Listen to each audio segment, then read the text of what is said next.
asking about profitability, right? So what about 6 months ago, if funding, or maybe 1 year ago, if valuations were the hot thing, today profitability is, right? Sustainability. VCs want their companies to get profitable yesterday, and you can never go wrong being profitable. I think it's just market correcting, but at the same time, I think it's a good sense prevailing, right, at the end of the day. So we have been answering a lot of questions from a lot of people, and we thought, why not do a small groups chat session where people can ask about profitability and how to get there, and you can really ask any question, but we feel that this is the flavor of the day. So yeah, guys, go ahead, and we have somebody already in the call who wants to ask us something. Maybe you introduce yourself. Yeah, so we'll start the session, but we'll need a few things like if you could introduce yourself, tell us about your business name, and keep the chat box active. We love to see you pouring your questions in the chat box because it will be valuable as well as help others learn from your business use. Yeah. So guys, no question is a stupid question. So yeah, go ahead. So Wilfred, if you have any, you can maybe start with it, and I think we can go from there. In fact, Samar, there are a lot of questions coming in. We've got a list of questions that we'll discuss during this call. But one thing that I wanted to start personally on, and a lot of our clients have been asking us since we are ruling the on-demand industry. Yeah. So it is, what motivated you to come into on-demand industry in particular, even when you knew that things are going to be difficult, and then talking about profitability was very difficult at that time. So what motivated you to start this journey? See, to be very honest, I think Ashish, it's a good question, but at the same time, I've always, it comes down to your personal, comfort zone, right? I believe in doing what you believe in long term, right? I don't believe in doing something that you can believe in for getting the right VC on the captive, right? So I saw long ago. So the story is that we were doing services, and a lot of our customers were on-demand companies, right? We were building stuff for them, as a custom projects. And then, in fact, I remember there was this one customer from UK. He was also a VC, but he was filling in a CEO role. He told me that, Samar, you really have something here, but you need to scale it up, right? And for that, you need to productify it. And that was literally, this was in London, and there was this club where he invited me. He was like he is a hotshot VC, I won't name him. He's a very solid guy, very good person, gave me a lot of guidance. And he told me that literally that summer you need to productify it. That was the birth of Jungleworks. And I think that was amazing advice. And I'm very happy to hear that, because it has helped a lot of people in the industry start their business ideas. Great. We have a question. So Muhammad Asif from Saudi. Hey, Muhammad, thanks a lot. And Kashish, go for it. I'll just put up the question for you, Samar. So thank you, Muhammad, for asking this question. And everybody, you're more than happy. Feel free to just put in your questions, and we'll make sure we answer it to the core so that it fits you. So Muhammad here is asking us, he's running a business along Samar, and he wants to work towards brand loyalty. So let's share some tips. Sure. On that. So see, Mohammed, what happens is the most important thing about brand loyalty is that it takes time, right? And especially as an on-demand company, right? And you're bang on when you want to actually start focusing on brand loyalty. Best ways for that is, make sure that you incentivize people, but incentivize them properly. So let me explain, right? So if you, so there's a good brand, Nando's, right? It's a chicken brand. What they do is every time you go to them, they'll put like a stamp, and every 5 or 6 stamps, you get like a coupon, right? So I think that's the best brand loyalty, which is essentially you give people, there are multiple ways of doing that. One is you give 2 or 3% of cashback to them for next recurring transactions. That's what grocery stores generally do. Salons and high, like premium restaurants, generally try to do the stamping thing, which means like, you do so every time you check in or you take a service, you get like, so every 5 visits, 6th visit, you get like certain credits or 20%, 40% discount on your scheme. might sound very transactional, but it really works, right? I mean, you if you want to tell people that every fifth visit or every sixth visit is going to be 50% discounted, I think that just increases the pull towards your product, and you don't lose a lot of revenue that way. I think that's the model that I've seen as the So best. basically, we are motivating the customers to come back to us by giving them some kind of incentive. And this is exactly what a lot of customers are doing today on Yellow Summer. They are giving discounts. In fact, just to let you know, guys, this exact problem can be solved by Yellow because we have the right kind of features helping the customers earn the right kind of loyalty points. We have features where you can automatically engage with customers And to bring them just back. just one thing I want to mention: discounts are different from loyalty, right? So this is like repeat transactions. Person who has done 5 or 6 transactions gets like the sixth transaction Got it. discounted. It's very different from saying, okay, you have not been coming to my salon.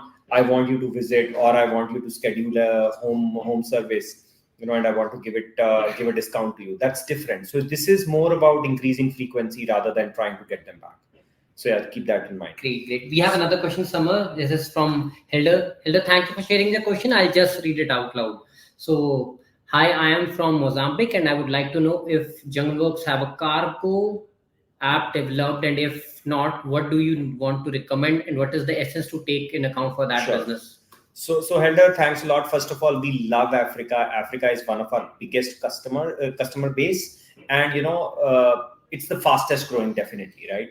So that being said, we definitely have a cargo app. I don't know exactly what you mean by cargo app, but let me clarify. So there are a few flavors. One is, you do last mile, or you do middle mile, or you do first mile. Essentially, warehouse to warehouse is middle mile, or warehouse to stores, and stores to the end customer. So depending upon that, we have every configuration possible built into Toucan, and we have front end apps which we call Toucan pickup and delivery apps, right?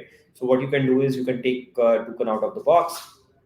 If you have a customer facing business, then you can configure it in that way. If you have a business, B2B business, then you can configure it in that way, right? So your use case, I'm pretty confident, will be handled out of the box. And in fact, if you look at Angola, not very far from you guys, Nigeria, some of the largest pickup and delivery apps in those countries run on us.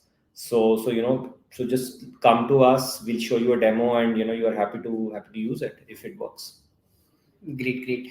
In fact, Africa, we do own a good share, and it is a pleasure for us to explore because they've been in the same journey like us in a developing nation. They have kind of similar problems, so we are As you able know, to relate to them. our prime minister keeps saying that India wants to be like a leader of global south, and as a company we also believe that the growth is actually in not really in the developed world right now, right? I mean, global south is the place where it is. Saudi Arabia recently joined BRICS. So many more countries are joining BRICS very recently. Like very soon. So I think it's going to be a good time for the global south. So, Samas, there's one more question. Thank you, Jerry, for sharing that. I'll just read it out loud. So, from Thailand, Jerry asked us how to win over competition of big marketplace That's businesses. a good question, Jerry. Thanks a lot, but it's a tough question. So, see, food delivery is the toughest space to be in. Food delivery is definitely the best space if you crack it. So I can give you a few tips, right? One, you have to find a niche, right? In food delivery, do not go, head on against the big guys in like Grab, or, I'm guessing Grab is the biggest one in Thailand. Maybe I think. Gojek might be there, but my guess is Grab and Gojek, right? So what you need to do is you find a niche, right? So there are few ways to do that. One could be you go for premium customers like Caviar did in US, but again you have to do that in Bangkok only if you want to do it. Other option which I would actually suggest is go for a full stack model. What a full stack model means is, if you look at Kitopi, what they've done in Middle East, or if you look at McDonald's, I mean, McDonald's is a full stack model, but they have like these stores also. But what I would say is go for a full stack model. Either have your own cloud kitchens or have a strong partner to run those cloud kitchens and do end to end yourself, right? So what that will do is that is going to take away a lot of cost that you would be otherwise spending on real estate or discounting or something else. Because marketplace model, if you really want to crack into food delivery, I believe it's very, very competitive, and full stack is the way to go. And even in full stack, you need to be going for a niche. Don't go for burgers, don't go for like something mass market like pizzas. That's very, very difficult unless and until you are like really experts on that. You have to go for a niche that is not that big. For example, I was recently in a small, like a tier 2 town in India, very famous for food.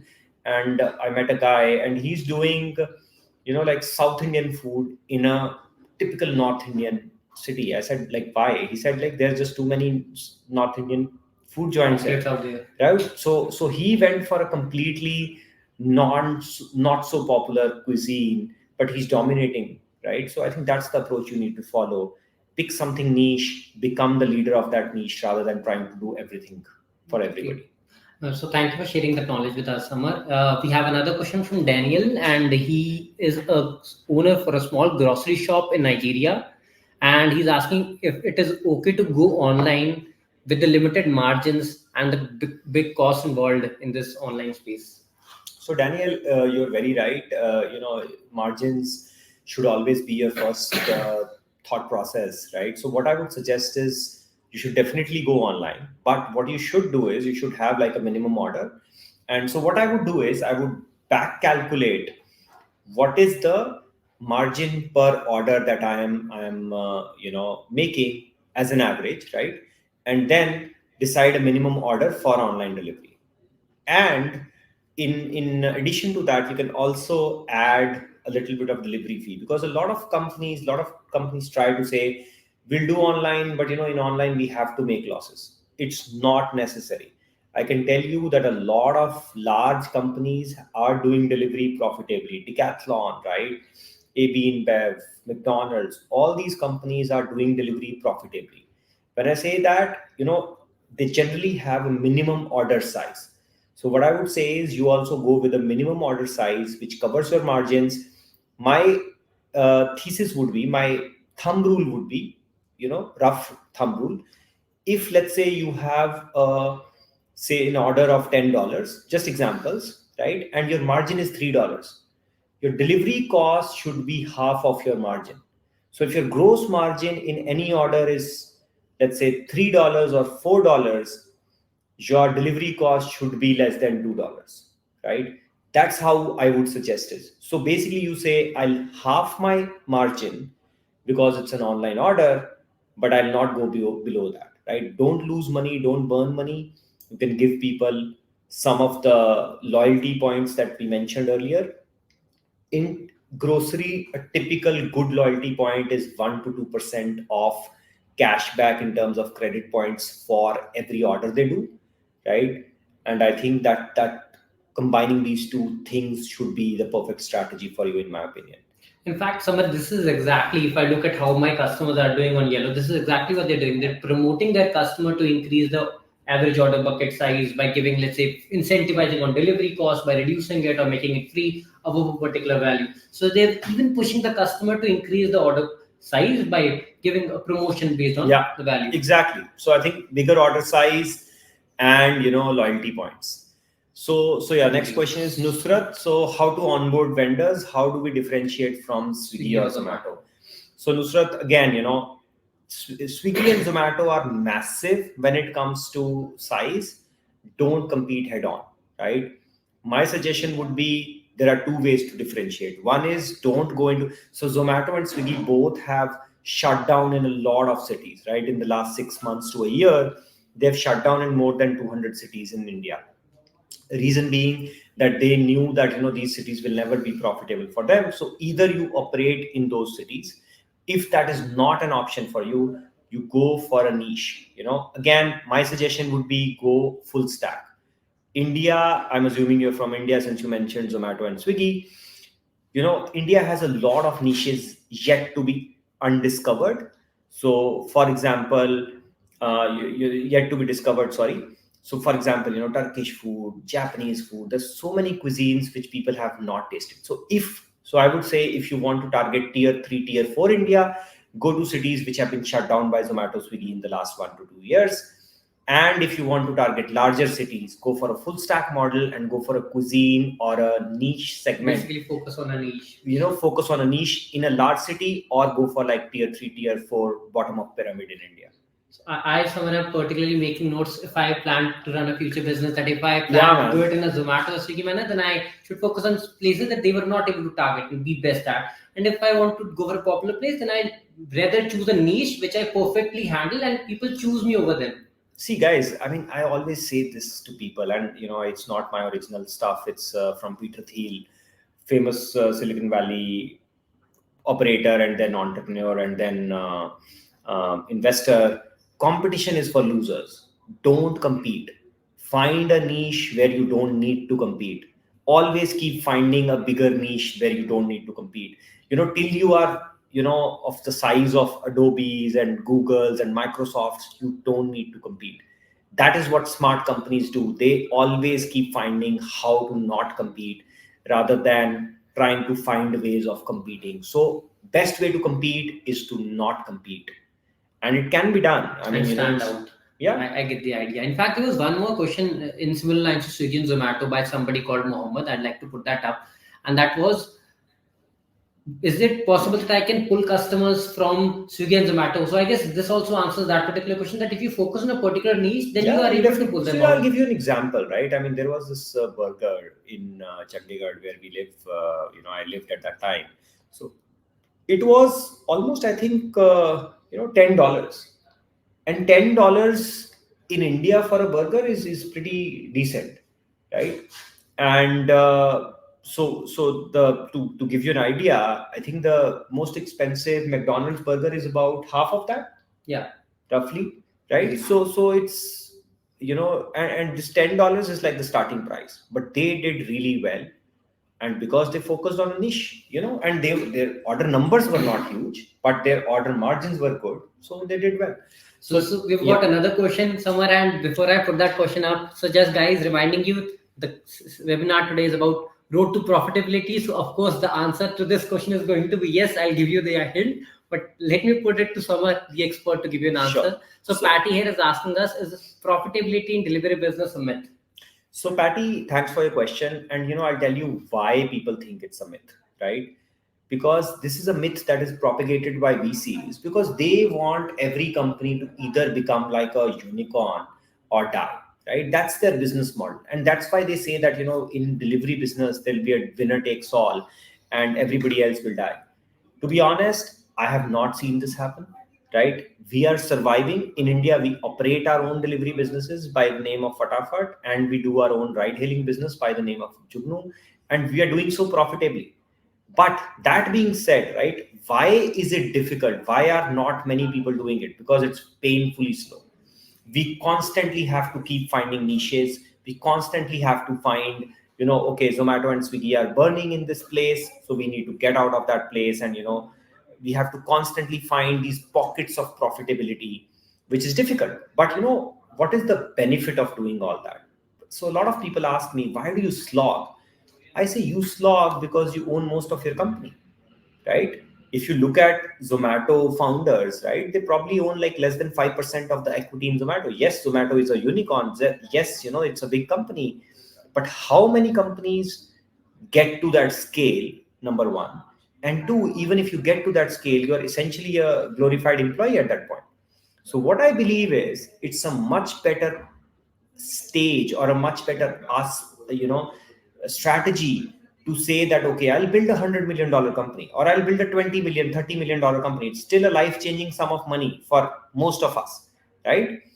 But I'll, try to go bootstrapped, be profitable, and I'll definitely survive, right? VCs always will push you in that direction. That's why they propagate this myth, because they want you to either give them 20, 30, 40x returns or go to zero, right? But as a founder, the best approach is actually build a sustainable company, keep pivoting into bigger markets. Samsung started as a fish selling company, right? Nokia started as a timber trading company, right? if they can pivot to doing anything and everything under the sun, why can't you? But the theory is, first get profitable, build a platform, keep hustling at one legal entity. You'll eventually, if you build a company to run it for 20, 30, 40 years, or your lifetime, you'll actually realize a lot more things are possible than what VCs tend, make us believe.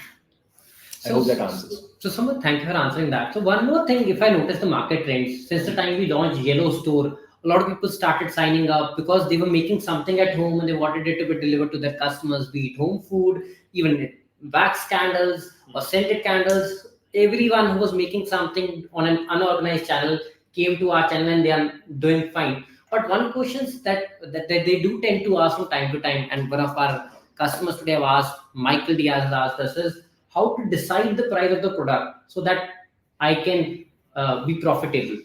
So guys, again, thumb rule, you can change it a little bit. The standard thumb rule for crafty stuff, homemade stuff, food stuff, most of the things in the world. I mean, Apple follows it, right? So Apple, the phone company, is that your COGS, which is cost of goods sold, right? Which is like, in your case, let's say marginal cost of everything produced, should be about 30% of the cost, right? 30% should be your margin, rest 40-ish% should be your delivery cost, should be your fixed cost, everything. And this is at scale. If you're starting out, you still should be doing 30% of your cost. Maybe your margin is going to be a little lower, but 30%. And if you look at Apple's COGS, every iPhone that is $1,000 roughly has about $300 worth of parts in it. So yeah. In fact, it is, I would say it is very important that you talk to the customer and also take the right kind of feedback according to the market that you're trying to serve. And this exactly motivated us for Hippo, that so that our customers and our sellers could talk to each other, use the Hippo platform. So guys, just to give you a brief into this, Hippo is our chat conversational platform, which is on Yellow, which is on Token, and our sellers, buyers, in fact, customers can talk to the stakeholders in real time. Yeah, and tell their pain point and get their problems sorted immediately, which helps the business owner realize, okay, what are my problem statements which I should focus on and help my customers. And this is helping them grow. So let's go to the next question, Samar, which is from Francina. How can one justify a set delivery price in mixed model where one is offering groceries and cooked food for takeaway? In most cases, groceries bring in more money than takeaways. So simple, Francina. Thanks for the question. Don't have a model of delivery pricing which is fixed. You need to have a dynamically modifiable delivery price, which should be either based on a distance or based on timing or based on your cost or based on even time of the order. So figure it out. I don't think that having a set delivery pricing is the right strategy. Pricing should be dynamic, and customers understand it today. It is good for your business to have dynamic pricing, and delivery, pricing being dynamic makes a lot of sense. So when I say dynamic pricing, you should say that, okay, if it is a one kind of a product, then delivery pricing base price starts at a separate point. And if it is a, let's say, higher margin product, it starts at a lower price point. And finally, you can have a certain base price of delivery plus distance plus time, etc. So I would say that you should not have a set pricing for delivery. Rather, you should have a dynamic pricing. Thank you so much. So next question we have is from John. John is trying to ask us something about laundry. I'm looking for a pickup solution for donations, similar to laundry pickup, but no return. Is it possible with Jungleworks? Yeah, definitely. So John, thanks for asking. See, in Token is essentially like a to-do list for spread out people in a geography, right? So essentially it's very, very configurable. It might be a little difficult to understand for somebody who's new, but just sign up and take a demo. This is super easy, doable out of the box, right? And when we ask entrepreneurs to start on Token, the reason for that is not because we feel that Token is the only way to do it, but we feel that you should validate your business models without doing anything custom, without spending a lot of money on technology. If your product or your business model works, then you can start going all fancy on products. But best way to start or experiment with models is just get into the thick of things, experiment without any fancy products, and like, don't have a lot of complexity in the technology that you have for your customers. So yes, this can be done. Just try out token, and book a demo. I'm happy to help you out. It should be easy to do. In fact, we did have something on the similar lines where in the past, and of our customers, they were collecting donations to help different agendas that were going in the countries, and they had different categories for donations, something for kids, something for women rights, and this was being done in Africa in particular, and that was a very good use case. Yeah, in fact, Red Cross uses us uses Yeah. token, for their management of stuff. I don't know what they exactly send from one point to another, but they use token in India for sure. I mean, this is very easy for us. So Yes. So another one we have somewhere from Michael is, how can you balance a personalized user experience with scalability? So Michael, good question. So let me kind of try to understand. I'm assuming that there are two types of scalabilities, right? There is one is operational scalability, and second is technical scalability. So from a technical scalability point of view, I think personalization is fairly solved. I mean, if you use even our product or any of the user engagement products, I think there is like a lot of customization or personalization based upon your customer profile history, etc. So that's not difficult. I think just take some demos and you'll be sorted. But yes, operationals. I assume you're asking about operational scalability with the personalization. I think that is very difficult. So that is very difficult. For example, let's say think about a flower company, right? I mean, a flower company would deliver gifts, and every gift has to have certain, personalization involved, and they have these processes which make you feel that it's all personal, but it's very templatized, right? So what I would suggest is, if you're looking for operational personalization at scale, right? You need to go for templates. You need to first figure out operational, exactly, right? So what I would suggest is templatization is the key, right? When I say templatization, look at every user journey, and don't try to cover corner cases in the beginning, right? So the best way to do this is, so let's say you look at any let's say set of transactions happening. Try to find or target at max 60% of transactions, right? Don't go beyond that. Why I'm saying that? Because these 60%, or maybe even 40%, 50%, could be super repetitive transactions. Find a small chunk of transactions which have something in common, right, in your user base or your transaction journey, and then just personalize one aspect for them, right? And to give you an example, right, I mean, I gave you the flower delivery. Look at cakes, right? So people want to put their names on cakes generally, right? So you need to figure out that most of the time, icing color or font or something like that could be changed, and it's going to take similar effort. So just have, just that icing could be 5 types, could be of 5 types, and that could be big enough personalization. So what I would say is, look at a transaction, segment it out, start with a small segment, and go from there. Don't try to wow everybody. Try to wow 20, 30, 40% of your customers, then go deeper into segments. So we have another question, Sama, that is from Melissa, and Melissa is trying to ask us things she should be prepared for, or rather avoid, when she's going for starting a business. And what's the best way to market as a startup? So let me answer the first. Maybe just put the question again there. We'll have the question Yeah. back.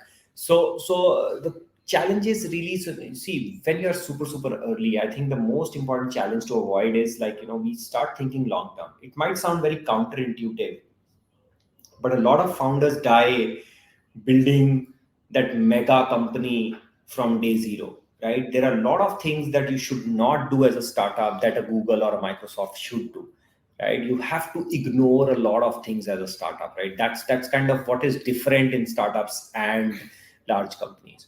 So I would say, the best way to avoid or, understand when you're starting up, or the most important challenge to sort of prepare your mind for, is to think like a small company, right? Which is, first you have to prioritize, let's say sustainability. You have to be transactionally positive, right? And then you have to start thinking about growth, right? And then you have to start thinking about long term, good things to have, like, employee comfort, for example. It might sound very bad that, you should not be thinking about employee comfort from day one, but, a lot of startups cannot.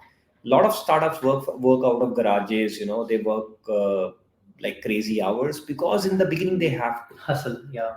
So I would say, in the beginning, don't think long term, and then, go from there. In fact, Samar, I would totally agree with your advice, because this way you stop worrying about problems which never were existing Yeah. in the first place. You are trying to solve the problems which might come in future, but let's focus on them when And, they actually a lot come. of times, every single day, I talk to somebody who's trying to solve a problem that might come, right? And I tell them, why don't we think about this problem when When we it think arrives. that it arrives?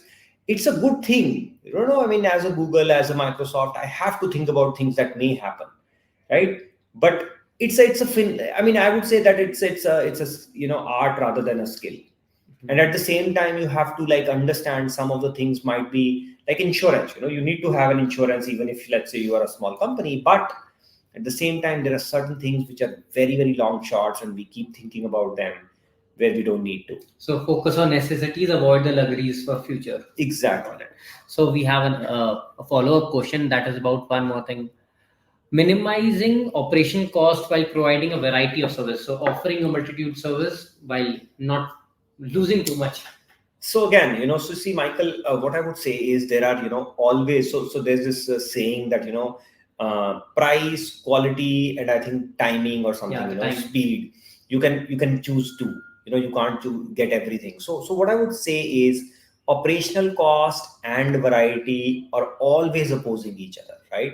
So what I can tell you is, from my experience, you can try to do two things, right? One, you can either try to have a different set of services, but for a very small niche segment of users. For example, let's say you are doing car services, right? You would say, okay, I'll do everything that a car needs, but I'll do it for only the people who are top tier segment. And for them, I'm happy because my margins are very high. So very few set of users, but super high set of services, right? It's doable because you have like less number of users and high margin, in my opinion. So the second way of doing it is, right, second way of doing that would be to try and go for the opposite approach, where you try to cover a lot of people, lot of users, but try to do only one thing at scale. Mm-hmm. They can both be good, use cases. It depends. Some people would say, I want to go for like really top of the line customers, but give them everything, give them variety, and your operational costs are low because, your relative costs are low. Essentially, your margins are high. But if you want to really go for mass business and scale it up in terms of number of transactions, I would say you should lower the variety. Don't go for variety, and choose one out of the two. So we have another one, Summer, that is from James. So James is from Cambodia. He wants to start. I want an to app. come to Cambodia, man. So So now, really on my bucket list. great. So James, it will be fun meeting you there when we arrive. But now let's answer your question, which is, I want to start an app like Hugo. How much does it cost for me to start? How much do I need to spend in marketing? Sorry, I don't know which one is. We'll search it very quickly, and I think till then we can go on the next question. So Kashish, just search for what's a Hugo. What does Hugo do? So just to share an idea on this, Hugo. So Samar, Hugo was a food business in African market which got shut down or acquired by some other party. And in Okay. fact, we got a lot of inquiries even in the past where we've helped people start their business as a replacement to Hugo, similar to how Okay. you are referring to Swiggy and Zomato exiting Got the it. market and So who exited the market and created an Sure. opportunity or void? So, okay, sounds good. So it was a food delivery company that shut down. Sorry, man, I didn't know about that. I mean, trust me, I know a lot of food delivery companies, but there's just too many to know. So, in fact, what I would say is that, go for a niche again. I know I'm repeating it again and again, but go for a niche. Niche can be two types. One is geographical niche where there is nobody. And when I say nobody, I mean nobody, right? People keep saying, I don't want to go to a very small town because there's nobody who wants to deliver. That's not true. Even in tier 3, tier 4 country cities of India, Africa, there are people who want to order food, right? The only thing is, they don't want to pay a lot, so you have to work in a different price point, etc. And second is, go full stack and go find a niche which is not there. So I would not say to go full on, head on. If you are in a country or a place where you just had somebody big shut down, it's a good punt to try, but it's very difficult because today, like, even if a large country has a food delivery player shut down, there are like multiple food delivery players which are very ready to gobble up that country very quickly. So go to those cities where these large countries can't operate, which are these tier 3, tier 4 towns, where large companies can't really go, right? It's very difficult for them to go, or go for a niche segment of food. So we have another question which is about marketing. So Faizan here is trying to ask us how much to spend on marketing and what are the best channels for Faizan, hyperlocal. actually, interesting thing. Faizan Butch or Book, I don't know how you pronounce it, was or is name of a very good friend of mine. He was from Kashmir, India side, and you just reminded me of him.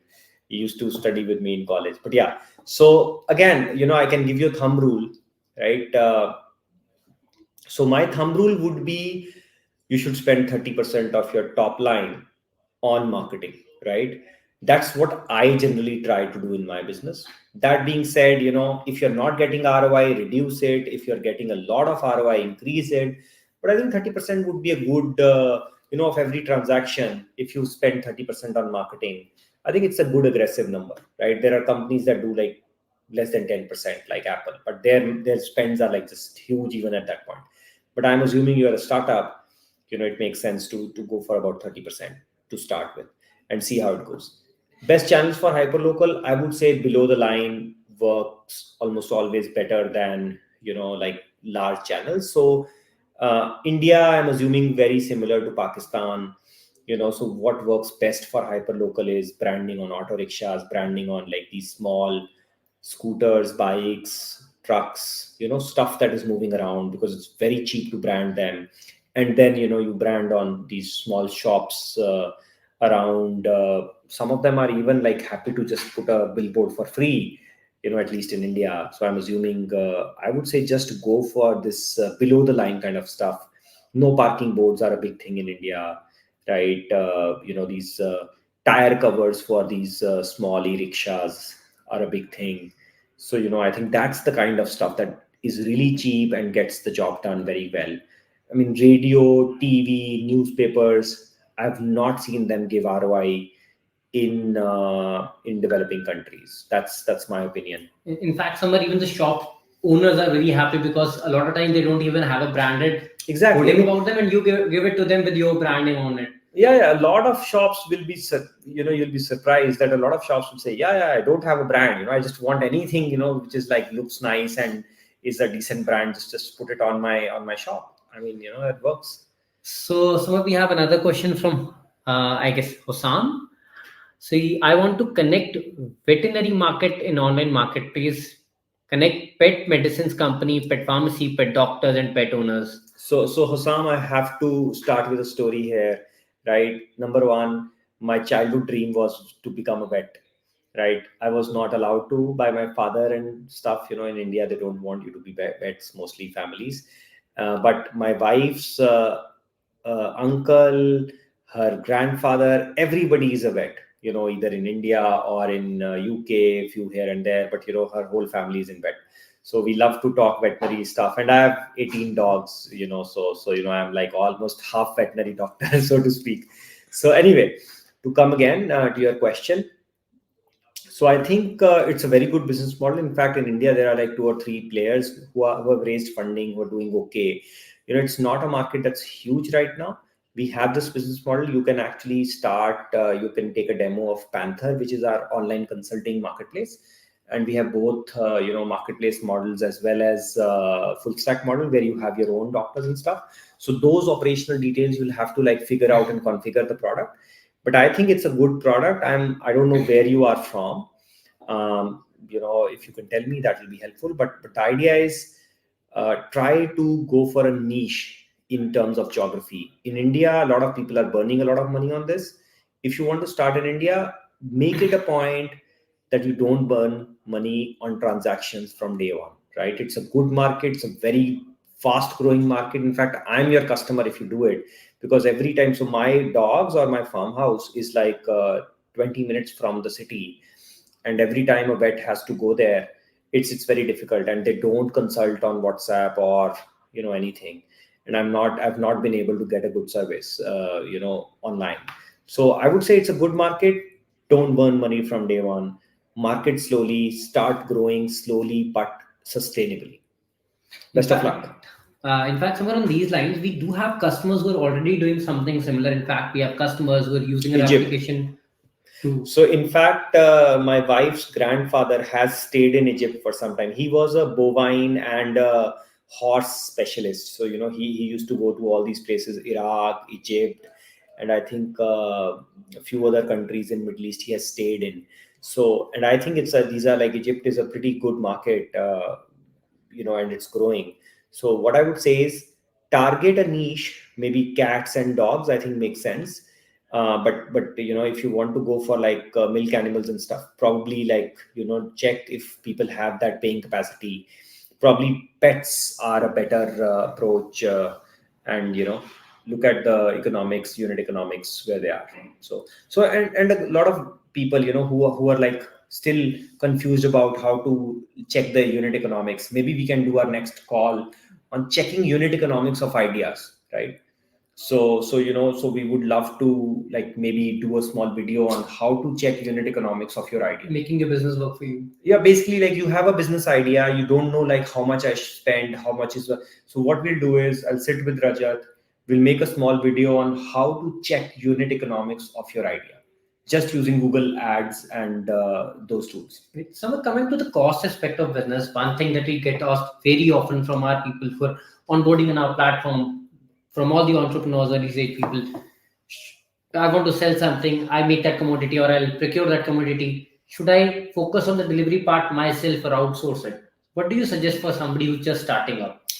See, it's a tough question because I would really want to know what it is, right? Because for every product there is a different ideal case scenario. So I'll give you an example, right? If your product is, let's say, something frozen, right? You're doing something like which is very, very specific, then it's better to go full stack and do it all yourself, because then that is like super critical.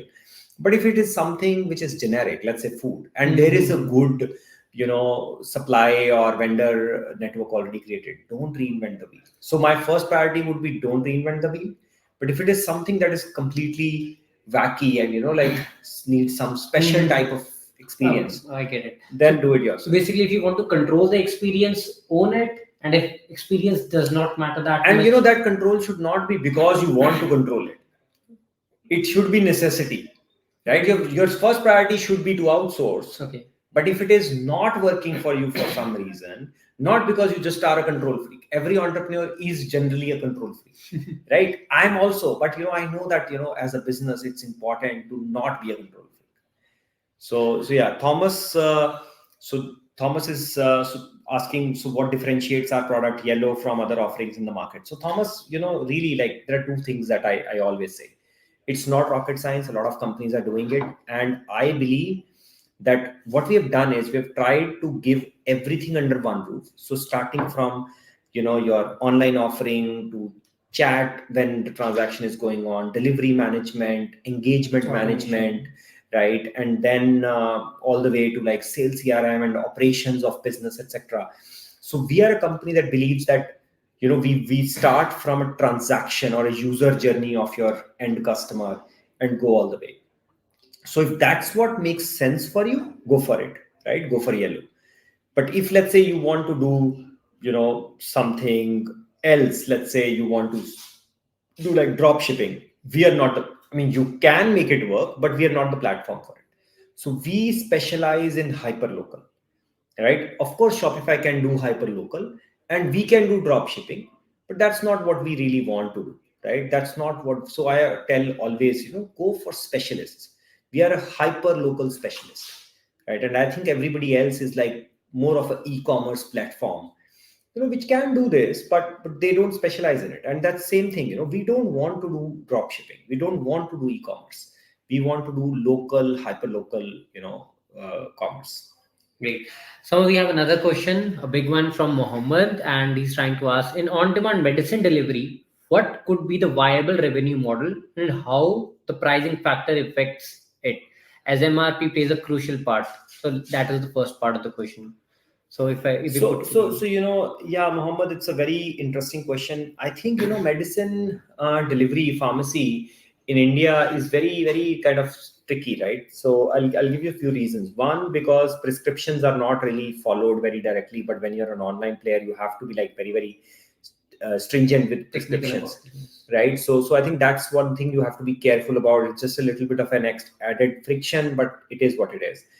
So what you need to do is, pricing is not a big issue in my opinion. If you are doing delivery of medicines, you have to be careful about two things. One, you should try to deliver from near the customer, because if you look at medicine delivery, right, there is enough network of distributors, deliveries, medicine shops everywhere in the country, right? People would want delivery mostly either because of pricing or because of fast speed, or they can't go out, they don't want to go out, right? So I would say try to keep your delivery hyper local in my opinion.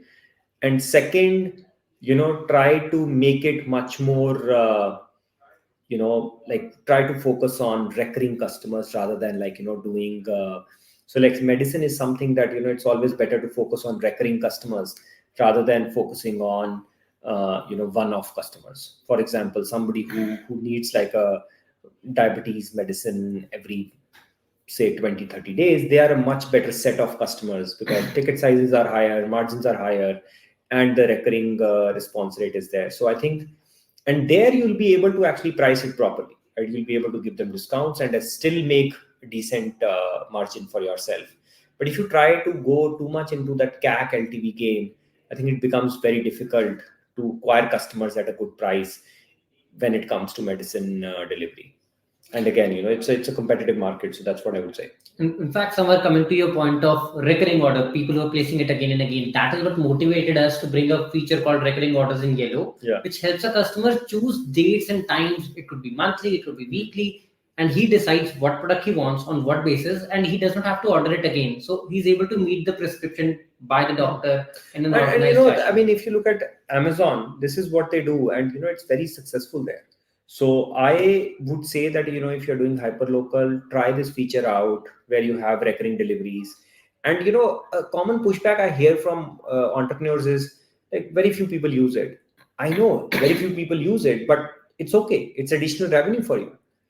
Why not just have it, even if 2 or 3, I mean, in Amazon, I don't think more than 2% people use the recurring order, right? But that's free money for you. In fact, we made it very simple for you guys. You don't need to do any additional efforts. Your drivers get the task at the right time, and you're able to plan your inventory accordingly. So let's go on to the next question. This is Serhan from Turkey. So their city was affected by earthquake and is still recovering. Is it good time to start us? First of all, sorry to hear that. I hope you guys are fine, and I hope everything is recovering well. We did hear of very bad earthquake in Turkey. In fact, I was in Morocco when the huge earthquake hit Marrakesh. I was luckily in Casablanca that day. It was very scary, but I know I can imagine what you might be going through. So I hope you guys get well, back on your track soon. So I would say this is a good time to start, definitely, because a lot of people need a lot of things. In fact, as a business idea, right, what you should do is you should try to find a lot of agencies that want to provide relief, aid, etc., and might try to make that your customer. So to give you an example, during COVID, what we did was we partnered with a lot of companies or NGOs which were trying to deliver oxygen cylinders or oxygenators to people in need. And we did it for not profit, but I think we got a lot of goodwill because of that. So that could be a very good time to do it. And that surely does give you a good bump to start with. Yeah, I mean, it's goodwill, right? I would say that try to do it without profit at least as of now. uh, but it will definitely be remembered by people always remember. So we've got another one from Muhammad in continuation to my on-demand medicine delivery question. As MRP is crucial, how is it profitable adopting premium subscription in medicine delivery market?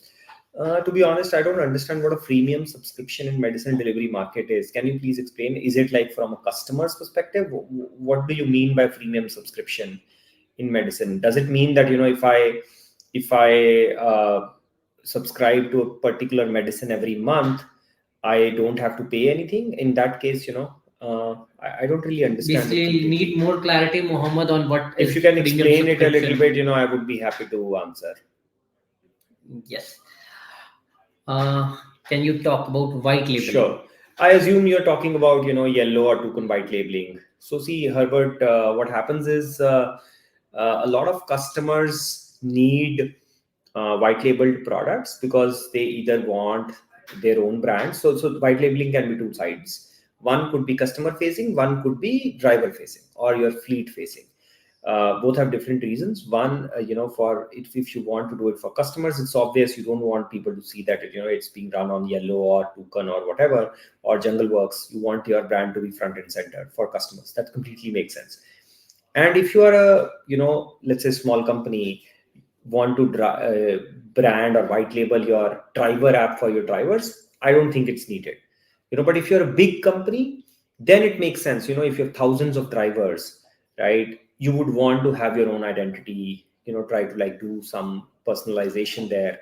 So I think it makes sense. But let's say you should white label for customers, definitely from very beginning. I think it makes sense. I mean, it's definitely the right thing to do.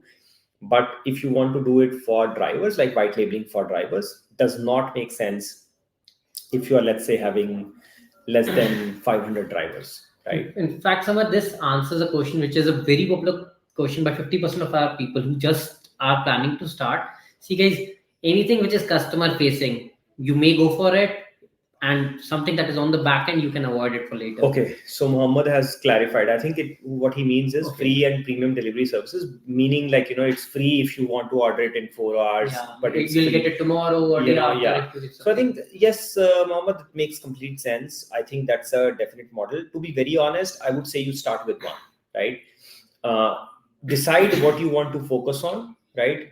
In my opinion, free delivery, but with a what we call a batch delivery system, which means that if you are trying to do it only for one city, focus on one city or your city, right? Say that okay, every day you'll have like two trips being done, like in one in morning, one in evening. You can have three or four, but based on your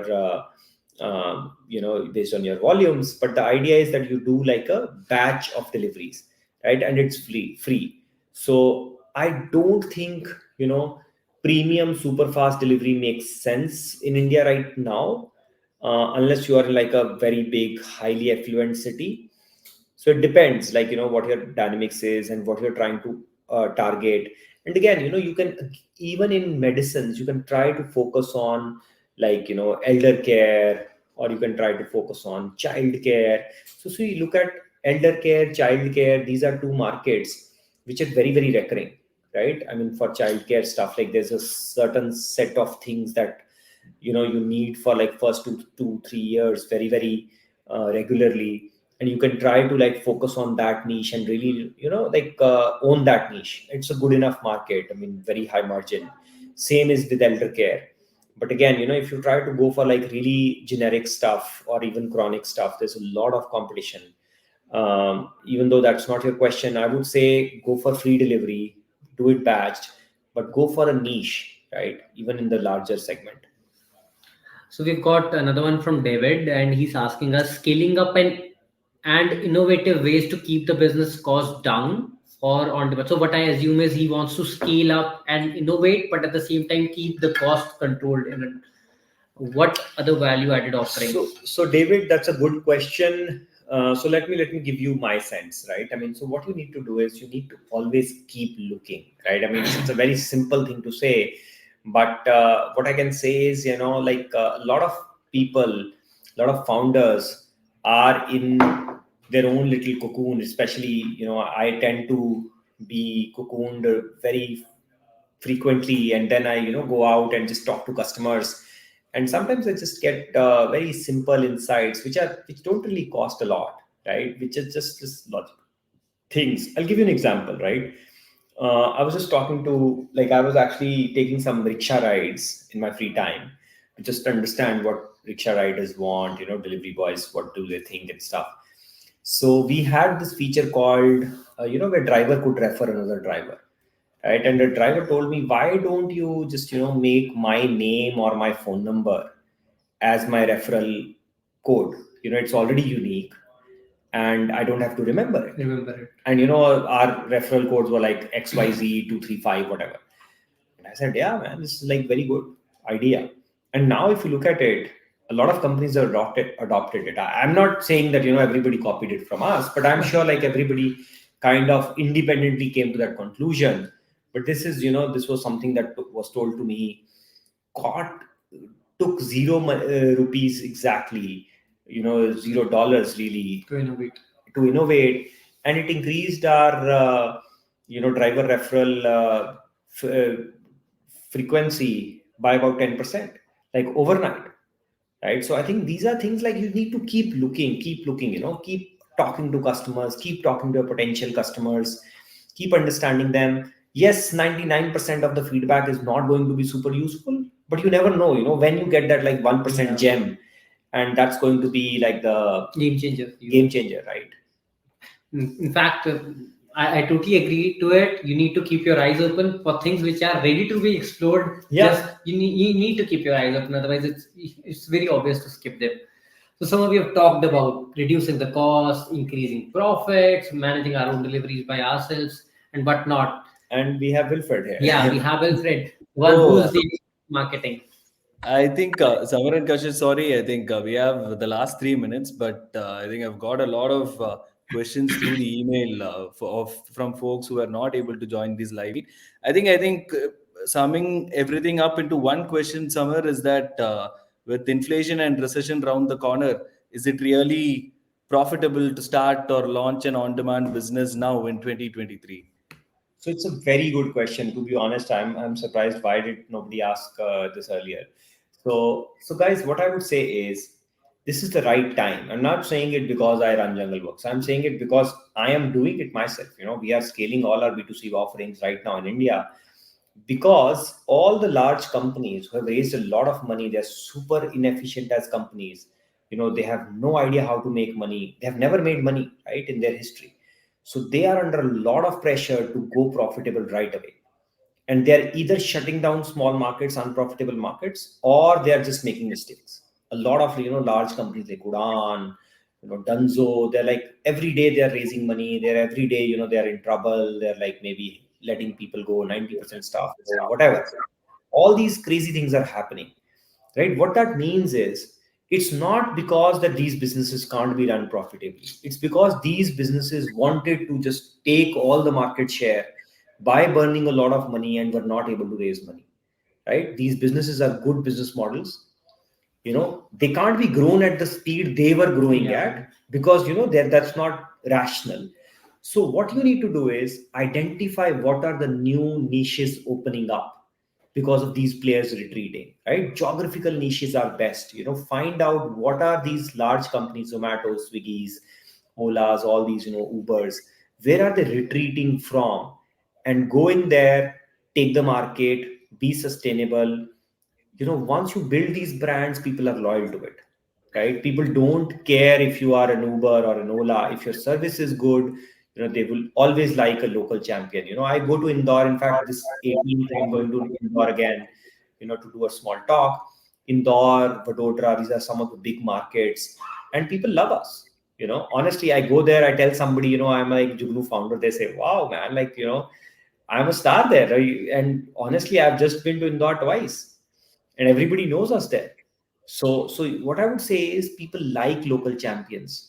Try to be a local champion. This is the time to do it because those large players are getting out of this now, or they are making mistakes. But don't try to replicate them. Don't try to become like a global giant right away. It takes time. Take it slow. Be sustainable. Go profitable.